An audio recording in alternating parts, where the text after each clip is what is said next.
Yeah.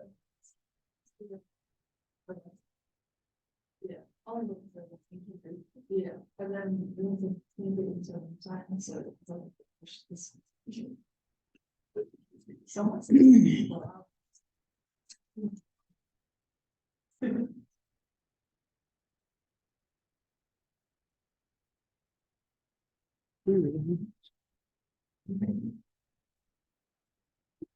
Internet's not cooperating very well today. Hey, good morning. How's everybody? Good. That good, huh?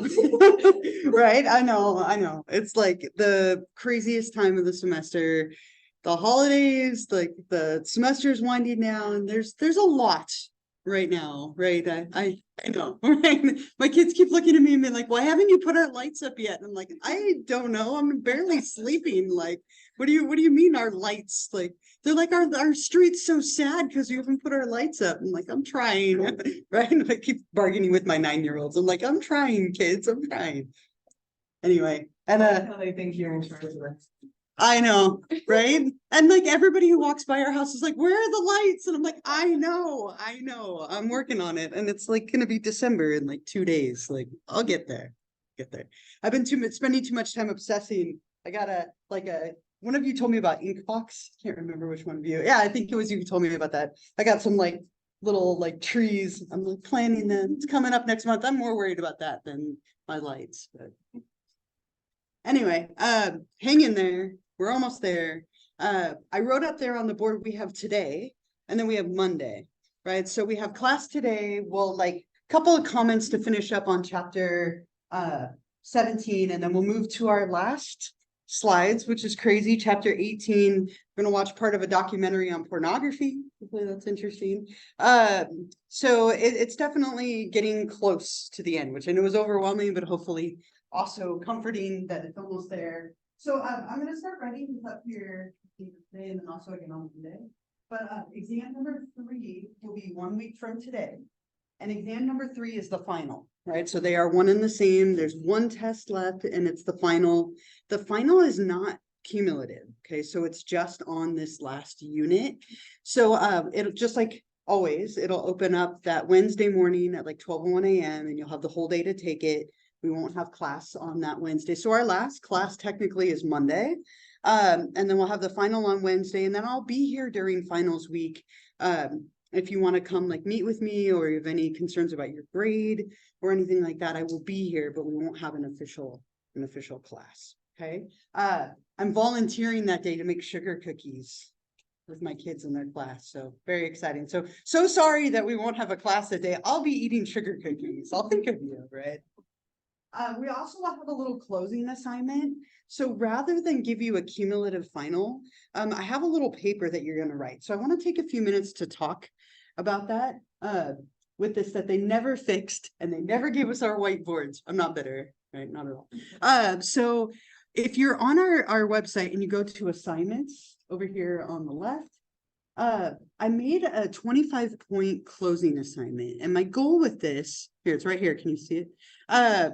My goal with this is to have you reflect back over what we've covered this semester.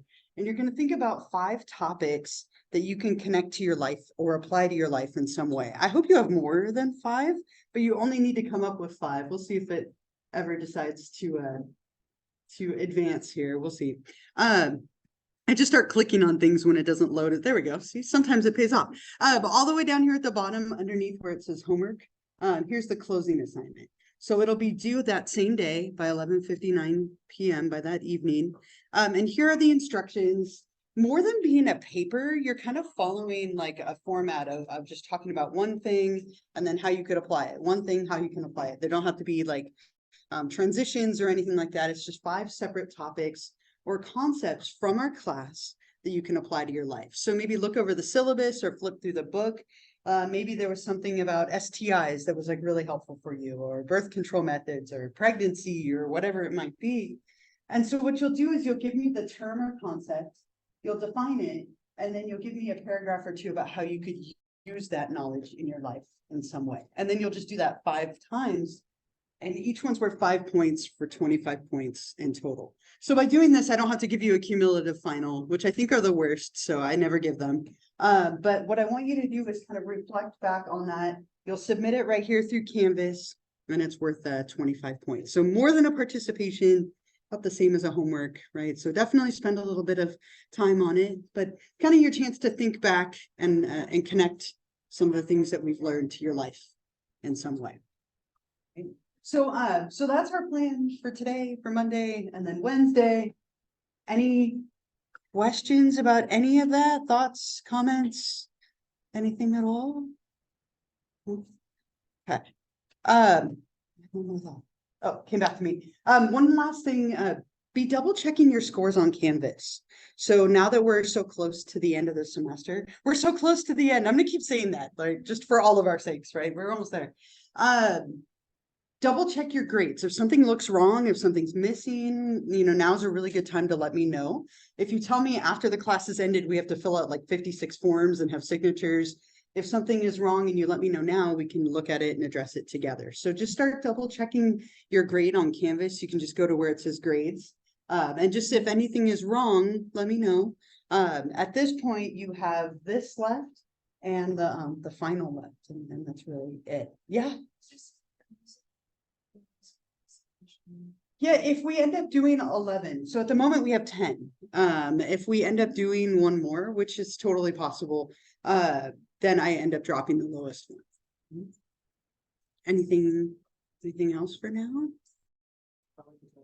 Thank you, right? So they're totally like little like stickers, but they'll last for like 2 weeks, I guess. So that's been fun. This is the second one. I put one on during Thanksgiving, and I like that one better. These two trees are on top of each other. So this will be me and my partner, and I put them on top of each other, which I think is fitting, right?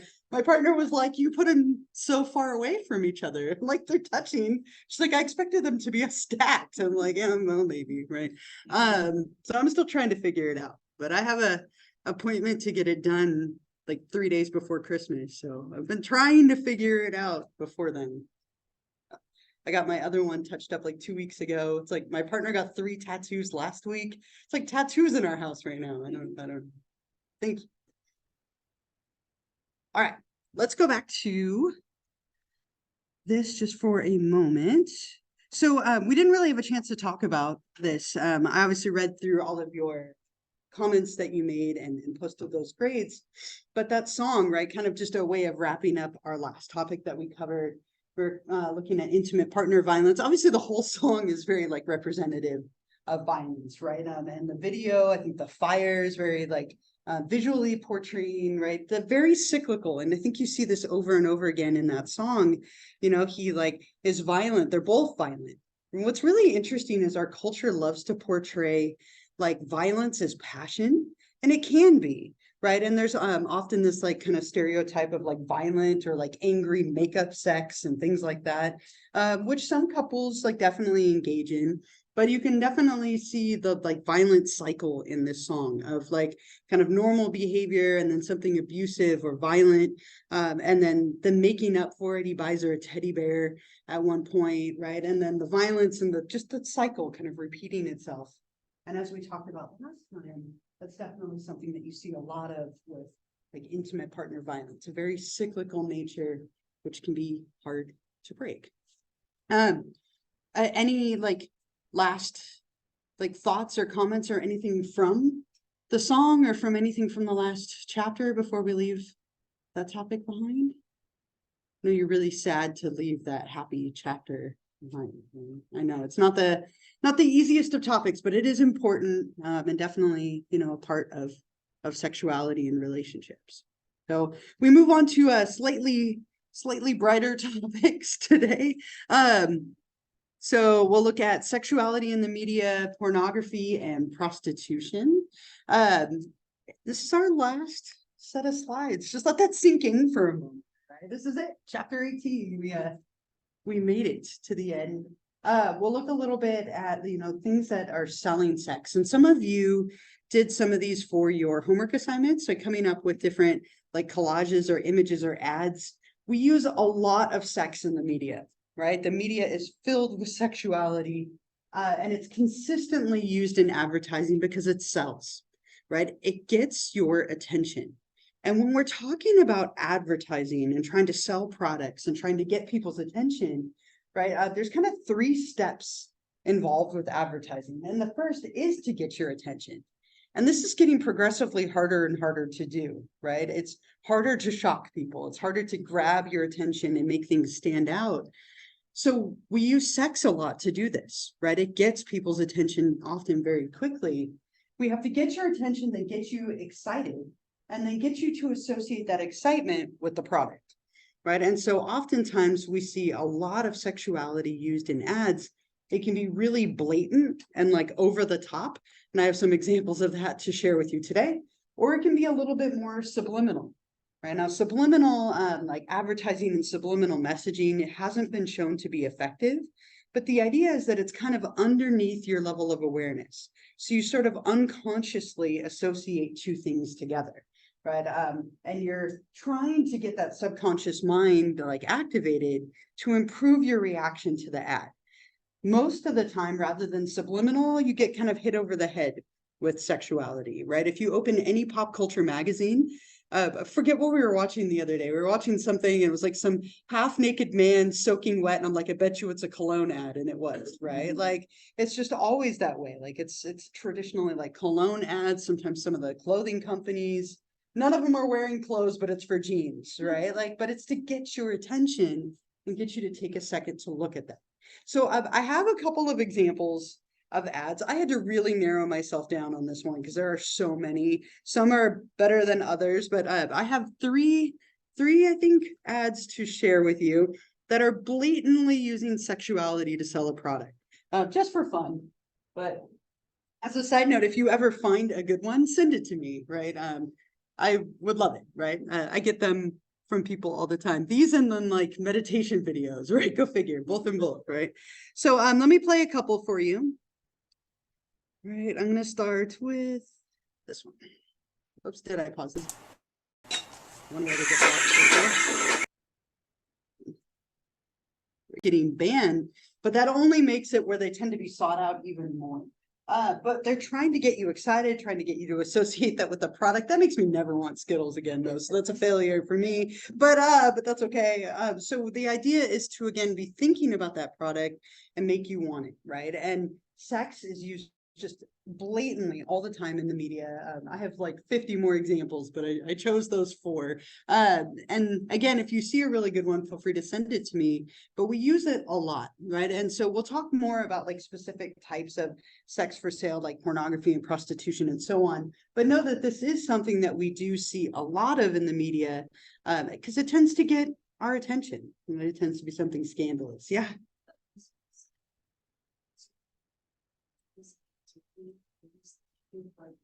To show sex selling. Yeah.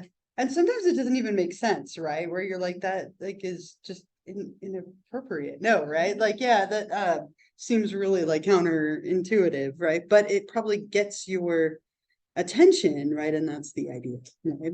Any other like thoughts or comments or anything? Can we keep going?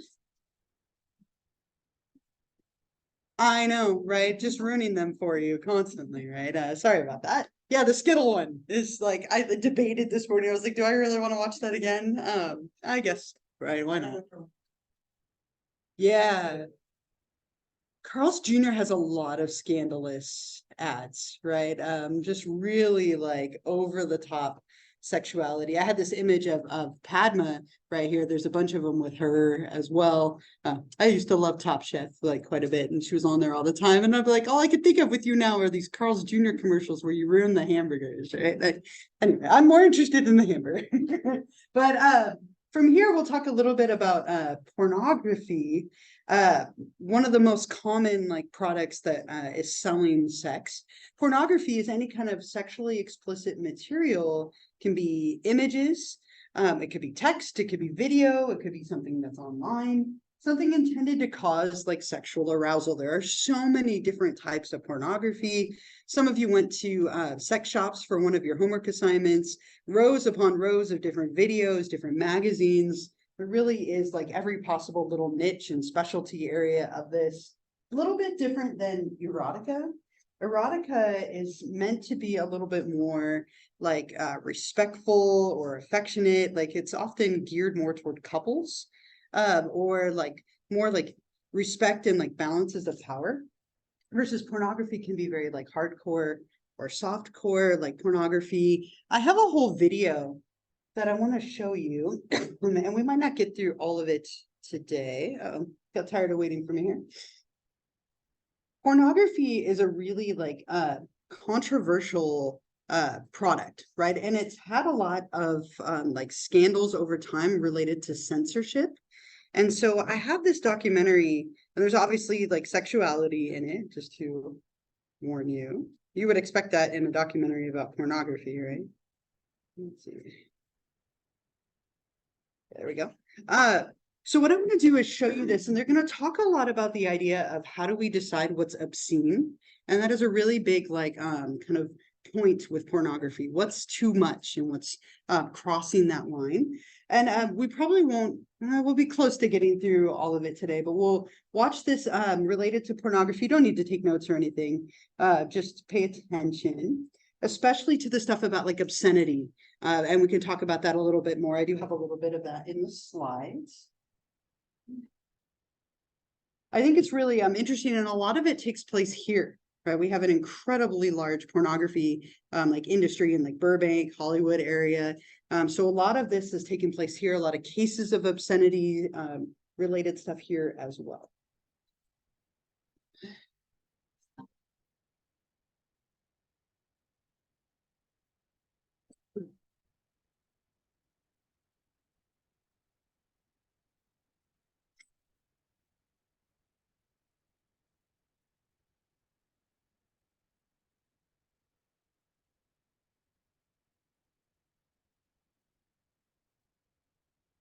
Very dramatic.